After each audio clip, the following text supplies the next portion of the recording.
Hello बच्चों, तो चलिए इस प्रश्न को पढ़ते हैं। साइन पाई बट्टा 8 प्लस आयोटा कोस पाई बट्टा 8 इसकी घात 8 बट्टा साइन पाई बट्टा 8 माइनस आयोटा कोस पाई बट्टा 8 इसकी घात 8 का मान है। यहाँ पर देखो चारों विकल्पों में से हमें सही विकल्प बताना है क्या होगा। ठीक है, तो प्रश्न में आगे बढ़ने से पहले इस प्रश्न से संबंधित जो मुख्य उदाहरण है उसकी हम चर्चा कर लेते हैं। तो देखो, सम्मिश्र संख्या को लिखने के लिए उसका ध्रुवीय रूप देखो कैसे लिखते हैं। ई की घात आयोटा थीटा बराबर में देखो हम लिखते हैं कोस थीटा प्लस में आयोटा साइन थीटा।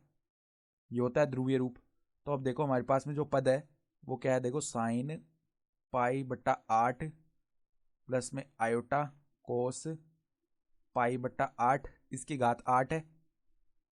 और बट्टा में देखो क्या पद है हमारा, साइन पाई बट्टा 8 माइनस में आयोटा कोस पाई बट्टा 8।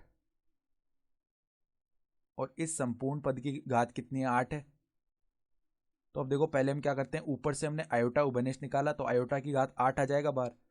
और यहाँ पर देखो साइन पाई बट्टा 8 और यहाँ पर 1/आयोटा गुणा हो जाएगा क्योंकि हमने उभयनिष्ठ निकाला है ना। और प्लस में क्या आ जाएगा, कोस पाई बट्टा 8 इसकी घात क्या हो जाएगी, 8 हो जाएगी। बट्टा में देखो यहाँ से भी हम नीचे से आयोटा को उभयनिष्ठ निकालेंगे तो आयोटा की घात 8 के रूप में बाहर आएगा। तो 1/आयोटा यहाँ पर क्या बच जाएगा, साइन पाई बट्टा 8। और यहाँ पर देखो माइनस में कोस पाई बट्टे 8 इसकी घात है 8। सही है, तो आयोटा की घात 8 से आयोटा की घात 8 ये तो आपस में हो गए विभाजित। सही है, तो अब देखो अब हम क्या करने वाले हैं, ध्यान से देखना।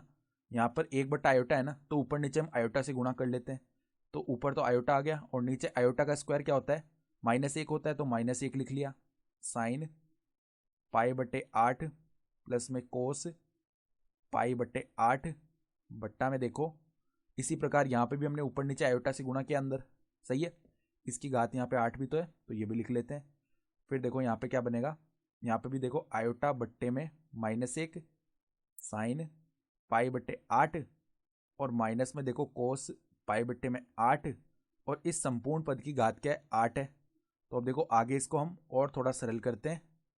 तो ऊपर तो देखो हम कोस पाई बट्टा 8 वाले इस पद को पहले लिख सकते हैं, तो कोस पाई बट्टे 8 माइनस में आयोटा साइन पाई बट्टे 8।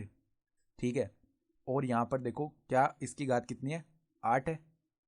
और बट्टे में देखो यहाँ पर क्या आ जाएगा, बट्टे में यहाँ पर देखो माइनस को हमने उभयनिष्ठ ले लिया ना, तो -1 की घात 8 जो कि 1 ही हो जाएगी। तो नीचे तो सीधा सीधा देखो ये पद बन जाएगा कोस पाई बट्टे 8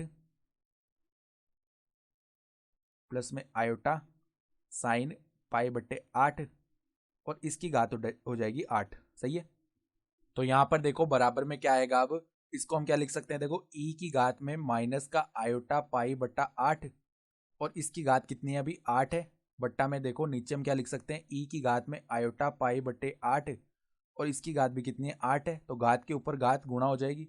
तो ई की घात में यहाँ पर देखो हमारे पास 8 से 8 विभाजित हो गया। ठीक है, तो माइनस आयोटा पाई आएगा और यहाँ पर ई की घात में आयोटा पाई आएगा। ठीक है, तो ये क्या बन जाएगा, ई की घात में माइनस आयोटा पाई माइनस में आयोटा पाई। तो ये बन जाएगा ई की घात में माइनस का 2 पाई आयोटा। ठीक है, तो अब इसको देखो वापस ध्रुवीय रूप में लिखें तो पहले कोस का पद यानी कोस -2 पाई। ठीक है, और प्लस में आयोटा साइन -2 पाई ये लिखेंगे। सही है, तो अब देखो कोस 2 पाई इसका जो मान है ना, क्योंकि cos minus theta cos theta ही होता है, तो कोस 2 पाई का मान आ गया हमारा 1। और यहाँ पर देखो प्लस में 0 हो जाएगा ये पूरा पद, तो क्योंकि साइन 2 पाई का मान 0 होगा। ठीक है, फिर ये पूरा पद ही 0 बन जाएगा आगे वाला। तो हमारा उत्तर जो है वो 1 आ जाएगा, यानी कि विकल्प हम देख पा रहे हैं सी जो है हमारा सही विकल्प हो रहा है। ठीक है, तो आशा करता हूँ कि आपको ये प्रश्न समझ में आया होगा। धन्यवाद।